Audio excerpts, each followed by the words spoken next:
Great. Welcome everyone again. If you are joining as a second time, or maybe you have been here for a long time with us, we're super happy to have you. If this is your first time with us in the community in Localize, we are a global platform where we connect students and recent graduates like yourself from emerging markets, especially the regions of Latin America, Middle East, Africa, and Southeast Asia. We connect you guys to job opportunities and career resources to help you guide you from college to your professional life and whatever career you're passionate in pursuing. So as you might know, today we're going to be talking about green job opportunities and what skills and pathways and options you guys have if you're interested in following this pathway for your professional career. And we're super happy to have for the second time as a speaker Isra. So Isra is an impact seeker, an entrepreneur, and a sustainable consultant. She has been leading the shift from corporates into sustainable companies through implementing SDGs, greening the supply chain, and also helping them with the ESG frameworks. She has Yes. worked with standards such as Vera and Gold Standard for carbon creating to organizations within the voluntary carbon market in Africa and the Middle East. And she has also contributed to thousands of students worldwide, teaching the Cambridge IGCSE, which is an environmental management syllabus. And so, apart from that, she has basically been passionate about helping build youth capacity towards climate action in general. So I'm gonna keep it there, but we are super happy to have you for a second time here, and hoping that this is not the Thank you, last. Michelle. So so I'm gonna pass it on to you to start the and just Okay. sorry, and just one last thing before we start, before I forget, you can, for everyone listening today, you can always send any question at any time. So please feel free to send your questions in the chat or in the Q&A section so you don't forget the question. And then as soon as we have time and as soon as we finish this presentation, we will address all the questions. So now the stage is yours, Isra. Take it on. Thank you, Michelle. That's like a very generous introduction. Okay, so let's get started. Green job opportunities, skills, and pathways. Like I've been in your shoes. If you're a fresh grad, I've been in your shoes not very long ago. And like that transition and that shift to the sustainability and the green jobs is booming day after day, and it's not optional. It's not optional to keep coping with that transitions. So I started. Okay, let me just go very quickly through the contents. Um, I'm gonna start by discussing the demand. What is the demand for the green jobs and the why? Because the why drives everything. The why drives the how and drives the what. And then an introduction to the green jobs and what are the types of green jobs. And this is my favorite part. Like, how do we start? In in which path should we begin this journey? And then we'll be mentioning some skills, necessary skills, and we'll go through as well the education. Actually, education is not very it's not very major for this shift. Like we have other strategies to compensate this specific part, the part for the education. And then we'll go through the green credentials and finally the roadmap, like some set of questions that you guys all have to answer, which will guide you much easier towards the green jobs. Okay, so the demand here are just like some statistics that I have just put at the R. The first one by the International Labour Organization, which estimated that we have 24 million jobs worldwide could be created by the green economy alone, by the green economy, and not the societal aspect and not the environmental aspect. As you guys I believe most of you know that sustainable development is about balancing between the economy, the society, and definitely the environment. And that is by only 2030, not even 2050. And there's a very important report by LinkedIn. Uh, it's all about the green skills and the green jobs. It was issued by 2023. I have the link here, and I'm gonna as well send it to you, which says that job postings requiring green skills grew at 8% annually over the past 5 years. We have a very piece of important information here as well. According to the UN, a shift to the a low carbon economy, which states that we should still be making profits, we should all still be working, but in a lower economy mode to an extent of reaching the net zero strategy. I believe if any of you is a little bit active on LinkedIn, you'll be aware of the net zero era or the net zero strategies that the whole world is working towards. And that resilient economies could create over 65 million new jobs globally as well by 2030. So the demand is huge and it's like booming day after day. Here is a very, as well, interesting piece of information about the ESG. I'm going to be talking a lot about the ESG through today's session because it's one of the most, as well, booming fields within the sustainability. The ESG stands for Environmental Social Governance.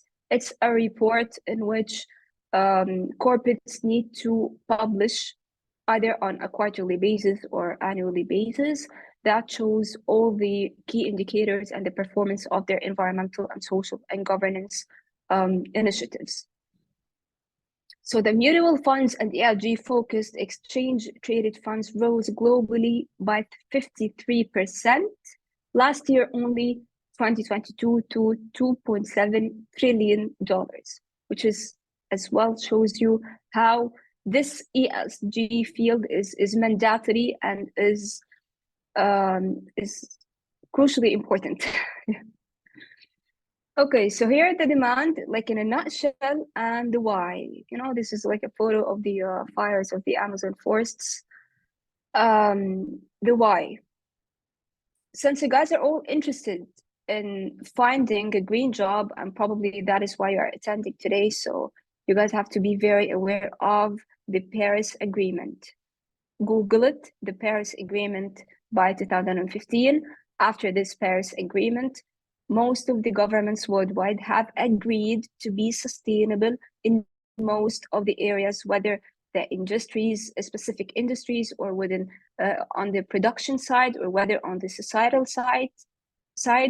As you know, the whole shift we are currently trying to cope with is derived by the SDGs, the Sustainable Development Goals. And these, are basic things that you have to be aware of since you have the intention of getting into the green jobs. So the Paris Agreement, please, I would like to ask you to Google it after our session, and the SDGs or Sustainable Development Goals. These are 17 goals that the whole world are committed to work towards achieving them. So the why is definitely environmental and social risk management because of the climate threats we are currently facing and the life-threatening natural hazards that has been happening for the past decade. We have the governmental regulations around the climate change mitigation or adaptation. Mitigation is like mitigating or removing carbon dioxide from the atmosphere. Adaptation is adapting with the global rising temperatures. There are so many momentum in the current situation within sustainable investments to an extent that big corporates are no more investing if the project is not sustainable. And definitely the purpose-driven businesses on the rise to an extent as well that if you search more and more about this, you'll find that even the evidence shows that employees are not anymore willing to work in an organization that is not sustainable. Okay, so here's like in a nutshell the demand and the why for the green jobs. So what is a green job? Okay, a green job is any job that might have a positive impact on our own world. Okay, in most of the cases, it has to contribute to the environmental stewardship and social responsibility, but it's not necessary, has to be a job within the renewable energy, within the carbon markets, or the conservation. And actually, the first examples of the green jobs I'm going to show you now, you might have always thought that green, this is not green, but yes, they are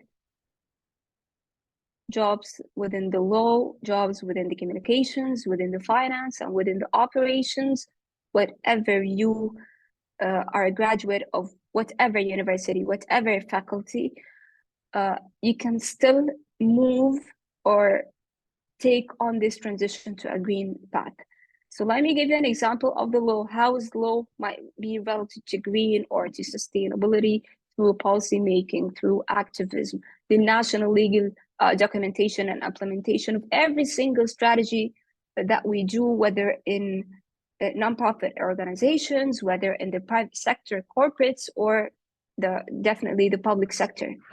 We have the communications. I usually say that in today's world, if sustainability is the revolution, then you know what is the media? Communications is definitely the media. So if you are a marketeer, you have a very good chances of being a leader within a green job. Maybe through sustainable marketing, sustainability reporting, because that requires so many communication to diversified stakeholders. And again, whether it's an NGO, a private or public sector, we always need partnerships, which all requires communication. Speaking of finance, as we just mentioned, investors they do not have the intention to invest anymore, but only sustainable projects. So definitely sustainable investments. That low carbon economy we are trying to transition to, who is going to do the accountancy of this? So the accountancy of carbon footprint is all related to just this field of finance, the climate risk and forecasting, and even the operations, everything that is related to the green supply chain. Actually, operations have maybe hundreds of examples, not only three. There are so many opportunities within the operations, but as well sustainable project management, responsible production coordinator. So the word green job, I feel most of the students automatically translate it into things related to the energy, the transportation sector, but it's not only exclusive to these sectors. Okay, so what are the types of green jobs? There are again hundreds of types of green jobs within all the fields you might be aware of, but I like to classify them that way. I like to classify them maybe based on how sustainability or sustainable development is defined. And to be all on a solid ground, green jobs are driven by, again, the SDGs, the Sustainable Development Goals. And you can always have a green job, whether in a corporate, in a nonprofit organization, or with your own government. So the first aspect here I've got is the low carbon economy, and everything that might lead us to this name, low carbon economy. We need to profit, but still maintain the low carbon to an extent of, as I mentioned before, reaching net zero. So anything that is related to the energy transition from the fossil fuel or the non-renewable energy to the renewable ones. Nature-based solutions, because this, again, captures the carbon dioxide. Technology and artificial intelligence, believe it or not, they are the catalyst of the sustainability in the whole world. speaking of the ESG, environmental social governance, we deal with like zillions amounts of data and information without the help of artificial intelligence and technology. Data centers will not be able to perform. We can never ever reach sustainability, whether in the field of energy and the field of whatever type of innovation, without technology and artificial intelligence. Now we have definitely human capital, we have the circular economy, and ESG again is a booming field. You'll find it in the low carbon economy, you'll find it in the society, you'll find it in the environment, and you'll find it in the governance part. And then we have the environmental part. And let me give you like let's go back to 1940s, okay? Like before 1940s, we guys only had economic development, which was focused on generating profits. And then by this year, 1940, getting to know the statistics and the impact of the climate crisis that we started since then, since 1940. So instead of economic development, we shifted into sustainable development to include not only economy, but to include as well the societal and the environmental part. So, okay, sustainable development do include a societal part, but the sustainability thing, this whole thing emerged because of balancing between the economy and the environment. So whatever that is related to the environment is as well very very growing, is, you know, it's like this is again the base of sustainability. This is for the upcoming maybe 2 to 3 decades. Environment is still going to be the priority because as well the forecast of the climate changes is not so good so far. So anything that is related to the environment, that is related to climate action, that is related to the land biodiversity conservation, definitely the waste management, and again the ESG. You guys have to Google it. ESG is like it's booming and booming, and I advise everyone to get to know at least about it. Like, what is ESG? Because this field itself, it has so many subfields beneath it. The society, you know, the social part is integral as well.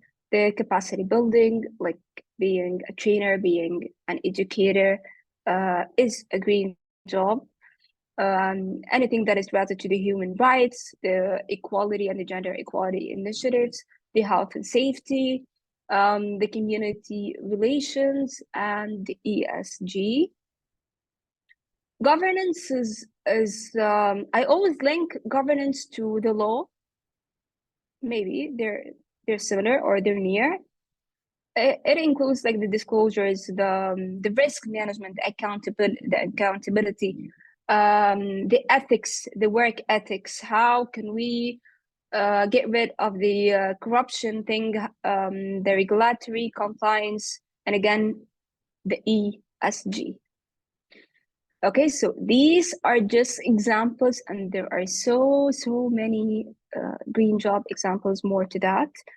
But again, I just like to classify them that way because I'm a business graduate. So, okay, I see myself within this ESG part. I'm a mechanical engineer, so I see myself within this renewable energy transition.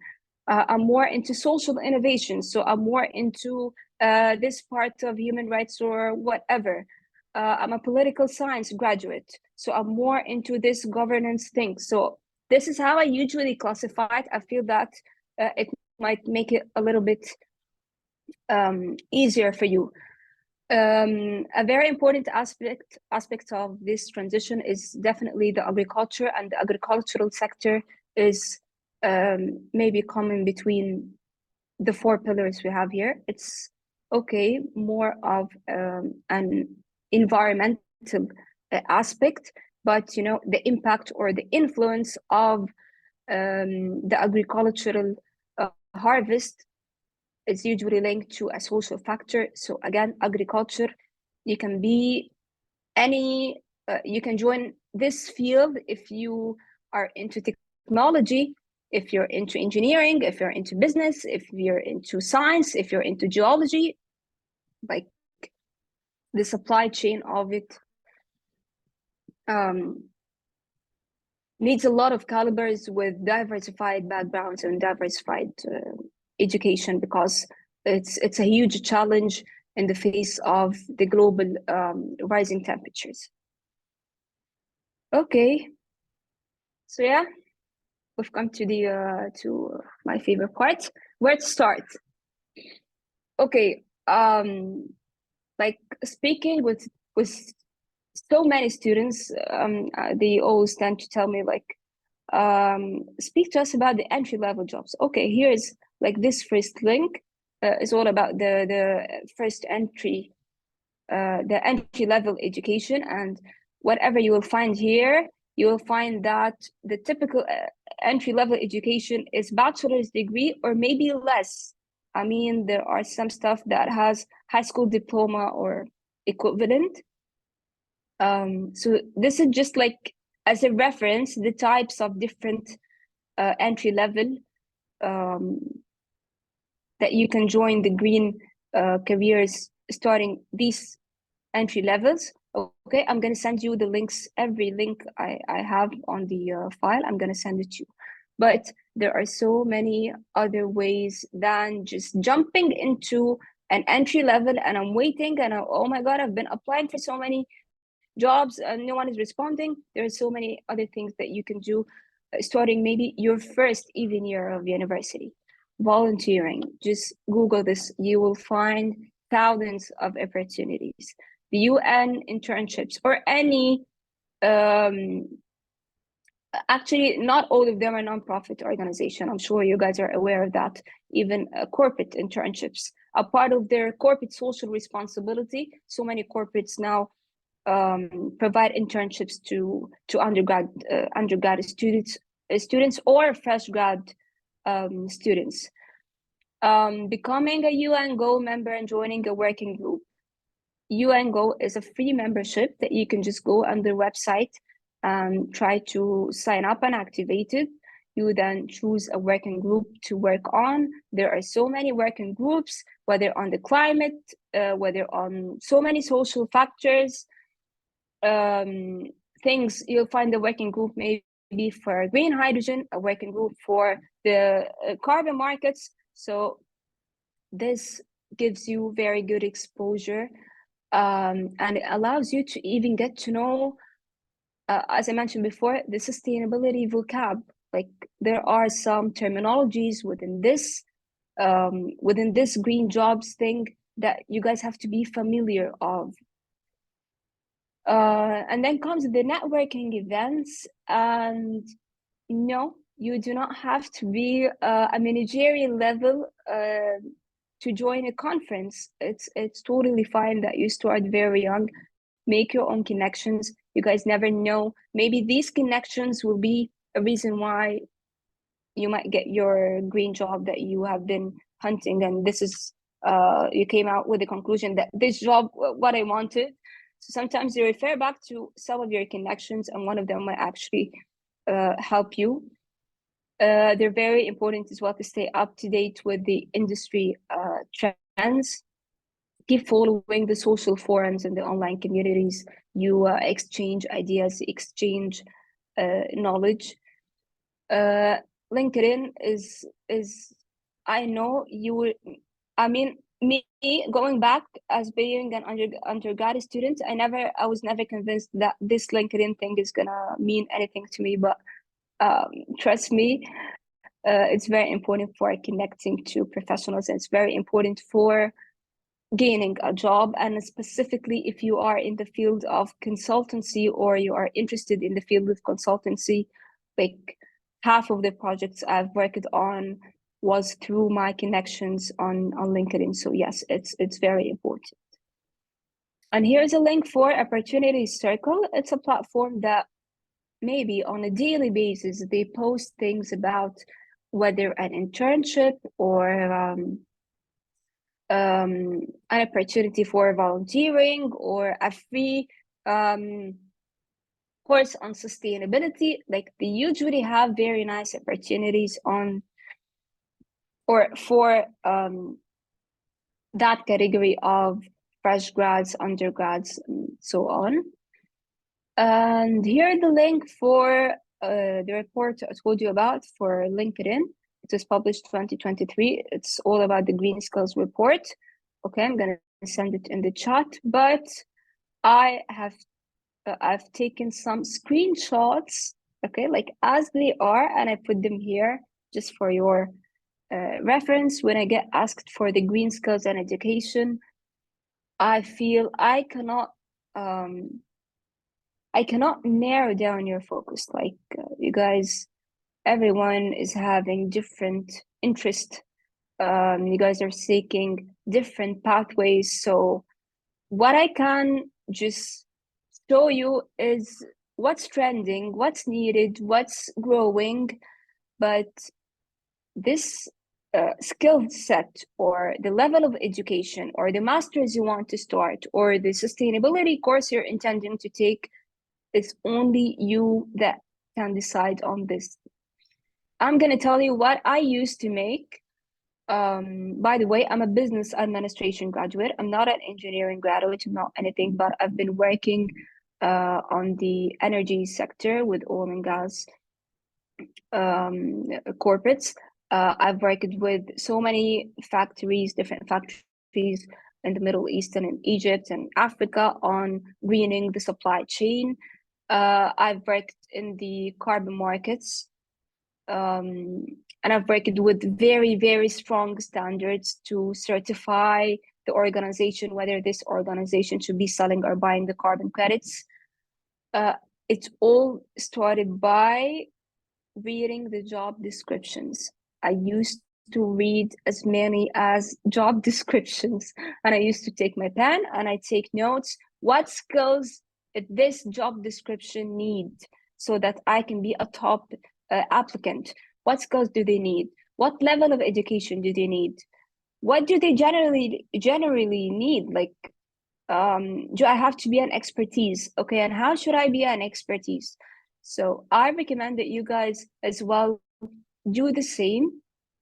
I'm going to show you a roadmap. I hope it's going to be helpful by the end of this session.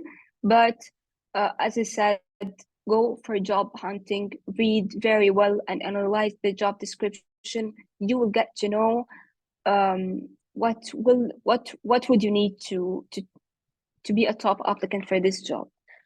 So here are the fastest growing green skills in European Union 2022.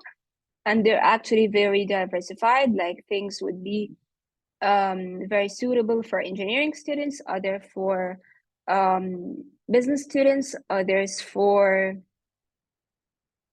anything that is related to the community and the social studies and so on. This is for the European Union. And here I've got the one as well for the US. Waste disposal, emissions testing, drip irrigation. Drip irrigation is related to agricultural fields, carbon accounting, drinking water quality, emissions trading, conservative, conservation management, tree preservation or the nature-based solutions. So again, very, very diversified, and that is going to be depending on your own direction, let me say. And then this is a very interesting part of the report for LinkedIn: green jobs with the most opportunity for workers without, underline this, without prior green experience by country, without. So all the jobs you can see here, you can just start with without having a prior experience within these fields.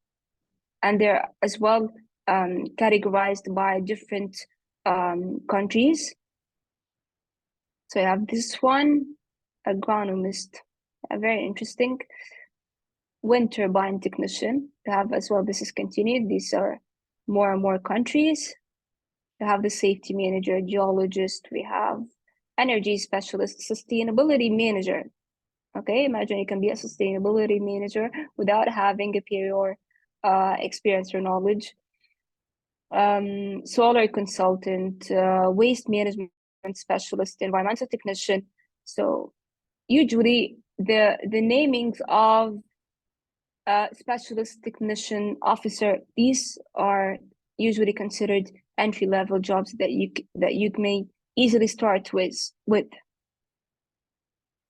Okay, and then we'll be moving to the green credentials, and this part I believe um, is far too early for, like, I'm speaking to someone who's still undecided which way to go, and then I'm jumping to the credentials. But I thought that maybe some of you might have been already took a path.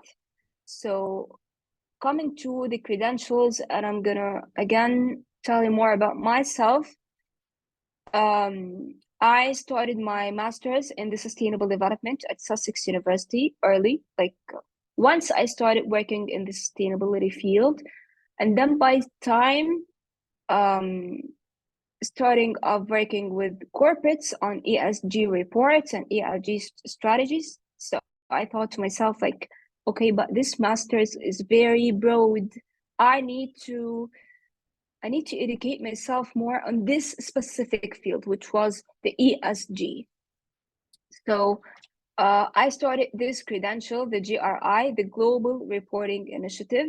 It's one of the frameworks we use for the ESG.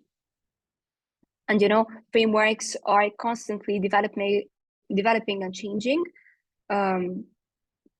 But Global Reporting Initiative is still one of the major frameworks that we use for the ESG.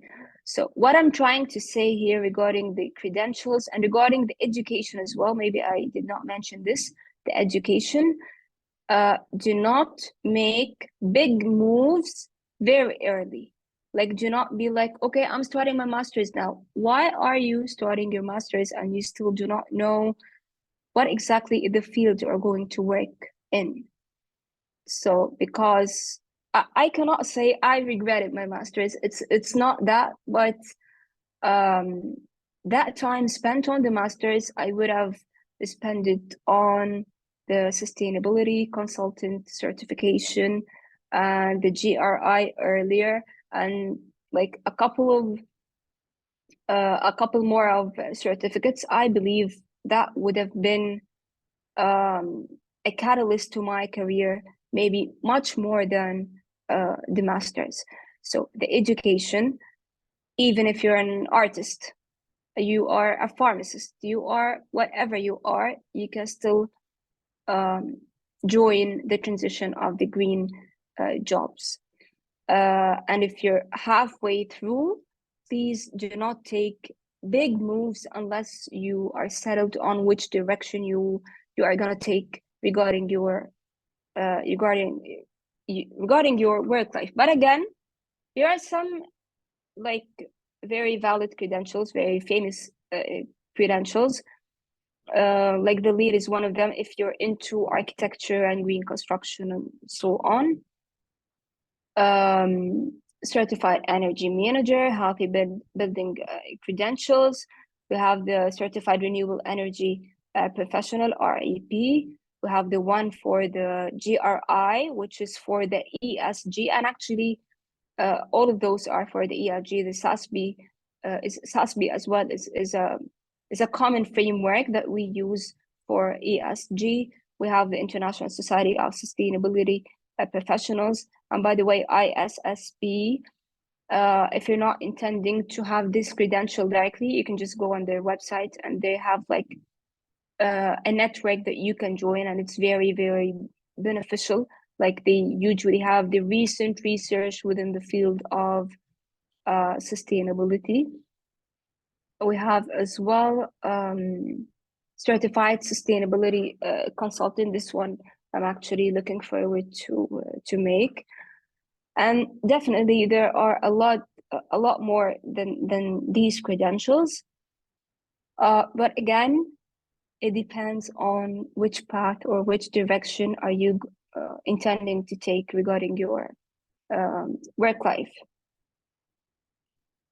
And then the roadmap, and I'm gonna, please allow me to move to another set of questions, but generally speaking, the roadmap, start by your connections. And I do not mean by connections that you go and ask them, please hire me. No, I mean, ask about, please, I'm interested in this energy field. Like, what would you advise me? Where do I start? So seek some valuable conversations with the ones you look up to. This is very, very beneficial. And then go for job hunting, have a piece of paper and pen with you, take some key notes on the skills needed, the education needed, the experience needed. You will even learn from a single job description. Like the first time I got to know the different frameworks of ESG, it was from just a job description.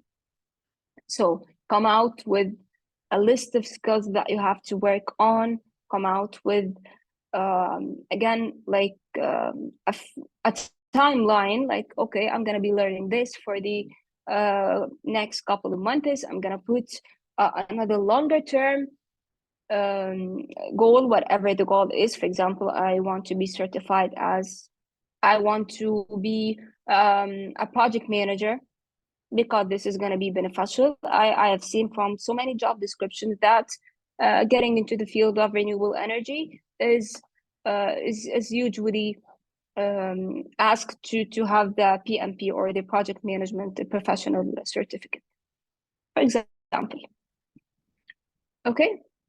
So yeah, that was the end, and this is my LinkedIn. I'm gonna as well send it to you on the chat, but let me please move to the roadmap. And this one is not mine, it's by Fulia Koshak. Very sorry.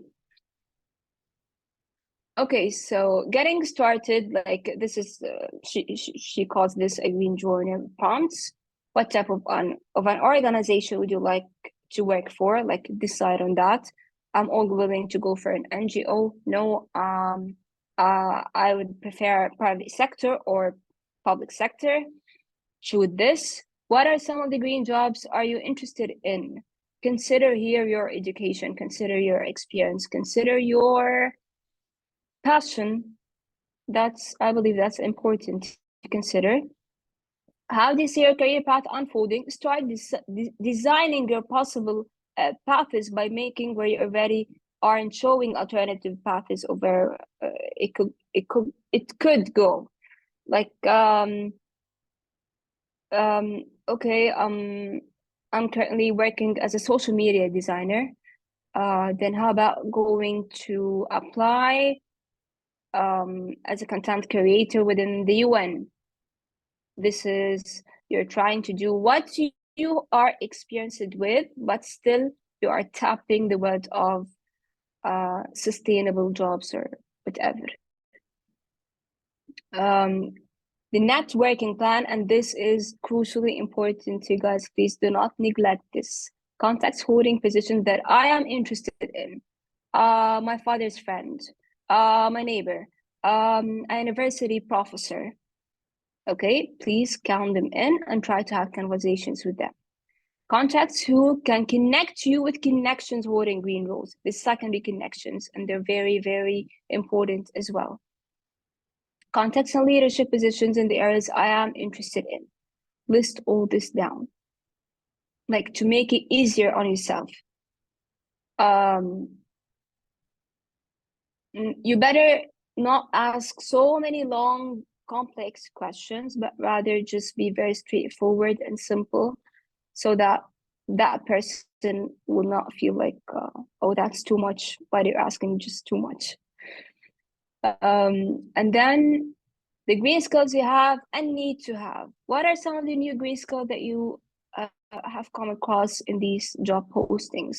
Like for example, you're reviewing a job posting of ESG, and you found out that you already have that skill of analysis or financial analysis. So that is a plus. What are some of the competencies and skills you already possess? Like, analyze your own self. What do I already have, and what do I work on? Do you have any skill that can be upgraded with additional experience or education? And I'm sure you guys, every one of us, might have something that can always be upgraded. What are some of the ways to achieve these? What are the quick win skills? You know, there are easy skills like the analysis. We have time consuming skills like the lead certification, for example. Lead is it is considered to be a skill as well. Which one of the desired skills are quick ones, and which ones are gonna take some time? And do like a business plan for your own self, the short-term goals, the midterm goals, and the long-term goals. Consider as well the education and credentials, um, like the required and desired education. If you already have the required education, then that's fine. If you do not have it, start working, and in parallel start educating yourself. But do not be like, no, I will not be able to work this unless I finish my master's degree or whatever. This is not real. This is not real, like by evidence. Okay. Research and list resources and educational opportunities to achieve your goals. What is your organization's sustainability mission and vision? And this is very important because, you know, that university that you have been graduated from might be your first option to your green jobs. Go and work there at the university. Do you have a department for sustainability? Yes. Okay. Then how can I contribute to that? No, we don't have anything for sustainability. Okay. Why not set up a sustainability department within this university? Because, you know, the world and the SDGs and the Paris climate and it's essential now, and it's integral. Okay, so it's as well very important to review the organizations you have worked for, even if you have worked in an organization for an internship or your university, or you know. Can you think of any ways your current role of studies overlap with your organization's environmental and social efforts? Worth thinking of. Can you think of any areas you can improve or add new green skills in order to increase the value of your participation? Again, worth thinking of.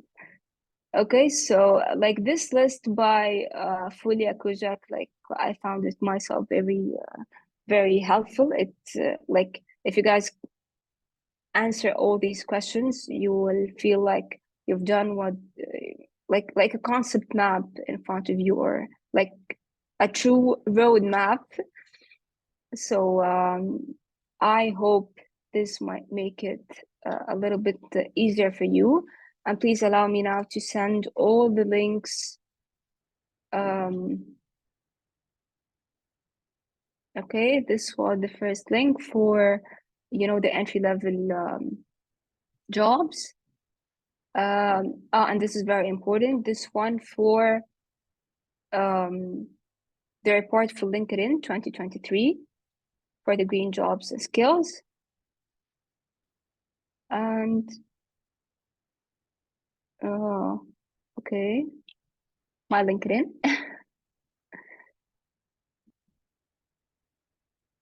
Yes, that's my LinkedIn. It's not copying. I don't know what's wrong. Okay. So I think I'm done. Questions, please. Amazing. Thank you. Thank you so much, Isra.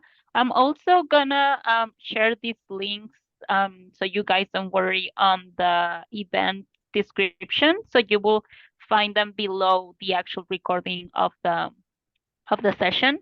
But this has been like really, really insightful. Thank you so much. Thank you. We do have some questions in this last few minutes. And you're receiving some thank yous there. But before I go to the questions, I also just want to remind you all that if you go to the event page, to the original event page, below, and if you scroll down, below like all the information of the event, you will find some jobs actually that are related to whatever topic we're discussing on the event. So for example, for today, you will find just the first one that I'm seeing. There's like some options in an NGO called FHI 360, doing some research on environment and climate. There are like some energy positions on Facebook.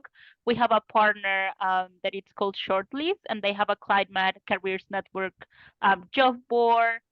So there are like a few options of jobs related to the topic that we discussed today.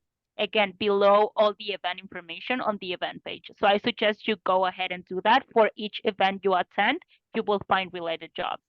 And just the last announcement before we move to the questions is that actually tomorrow, Wednesday, December 6th, we're having a career fair that is global. So we will have opportunities not only in sustainability, but job opportunities, especially for fresh graduates and some internships all over the world.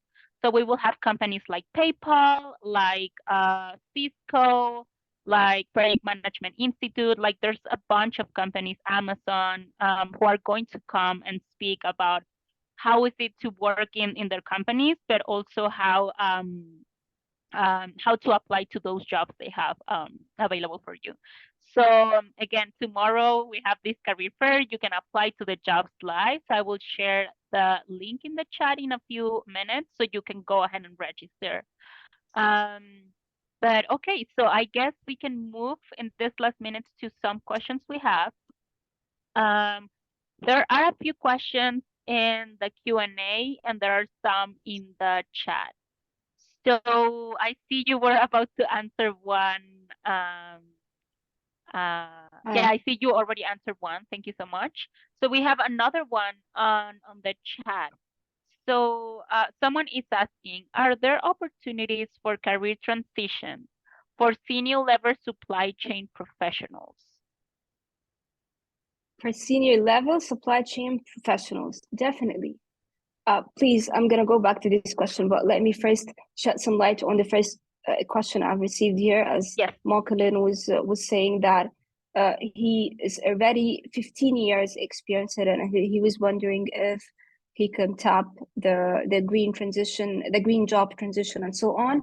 So I would just say this is a huge opportunity. Like, you're lucky to have 15 years of experience, which make it much easier for you. But again, consider your own field. Like every single field is transitioning to become sustainable something. Architecture is now sustainable architecture. Supply chain is now sustainable supply chain. So definitely you have this opportunity. And regarding this second, I'm pleased I've asked you to send me privately on my email, like just send me what field have you been working on, because someone who is having 15 years experience is definitely much easier to be joining a green job. Okay, regarding the second question we have, who wants to get into supply chain. Okay, if you think of supply chain backwards, it was all about the production lines. It was all about, okay, the suppliers and the input and the output and all of that. But 30 years ago, no one would have ever asked you, calculate for me the carbon footprint of your supply chain. Calculate for me the carbon footprint from the transportation, only the transportation part of the supply chain. So yes, definitely. If you already have the knowledge and experience of how supply chain works, it's going to be much easier if you just started studying about the advancements that has been happening within the supply chain and how can we make a supply chain more sustainable, starting from the supplier, starting from the energy efficiency, starting from again the carbon footprint. So it is the same exact field that you will be working on, but again, it is going to be just that shift of sustainable supply chain instead of the ordinary um, tedious or older supply chain. Amazing.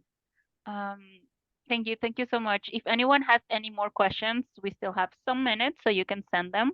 Um, there's Yes, there's one in the Emmanuel. Q&A. Yes, yes. Do you want me to read it for Yeah. you, or do you want to read it? It's fine. I'm gonna read it. Hello, thanks for your insight. Can the NABOS certificate help me start a career as a health and safety consultant? Yes, I think yes, because NABOS certification is widely popular within specifically the oil and gas industry. So just try to search more. Um, some fields are just um, a complementary field of another field. Okay, I want to be clear on that. I mean, the health and safety is sometimes the responsibility of in some actually organizations is it is the responsibility of the HR. Other organizations, health and safety is the responsibility of the operations manager. So health and safety consultant is way too broad. Like, okay, you want to be a consultant or a health and safety consultant in which field? Like, it's totally different from the organizations of facility management than the oil and gas industry. So I would just recommend, I believe, generally speaking, NEBOSH certification it's very needed when it comes to health and safety. But try to read more about which field exactly would you like to start or would you like to consult within the health and safety. Great. Thank you so much. Um, so while I see if people send more questions, I do have one question for you for this last minutes that we have. So you have worked in different like consulting projects with different companies in different like aspects like ESG, SDGs, and other aspects for them.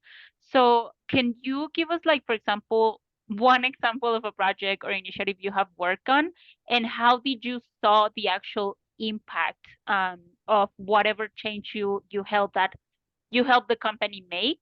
Um, How was that Michelle, impact on the actual? I'm sorry, but I'm very sorry, but like your voice was lagging. Can you repeat this? I'm very sorry. Yeah, can you hear me well? Yes, yes. Okay, yeah, I was just saying that you have worked in different consulting projects for different companies. So I was just wondering if you have an example in mind that you can share with us how this project that you make with them, like whatever, maybe it was like helping them make greener their supply chain or implementing the SDGs, whatever project you have in mind. How did the actual impact on the environment or on climate? How was that impact actually after you implemented this project, or how do you see this related? Okay. Okay. Well, that's a long journey, but let me give you an example of a project that I've worked with Nestle on. Um, there is something in Egypt that prohibits organizations, something within the law that prohibits organizations to use recycled items, specifically the F&B industry. So Nestle had so much carbon footprint, like their facilities, their factories here in Egypt, they had so much carbon footprint. And by law, they are not able to use recycled materials. So what we've done is here comes the actually my experience as well with the carbon markets.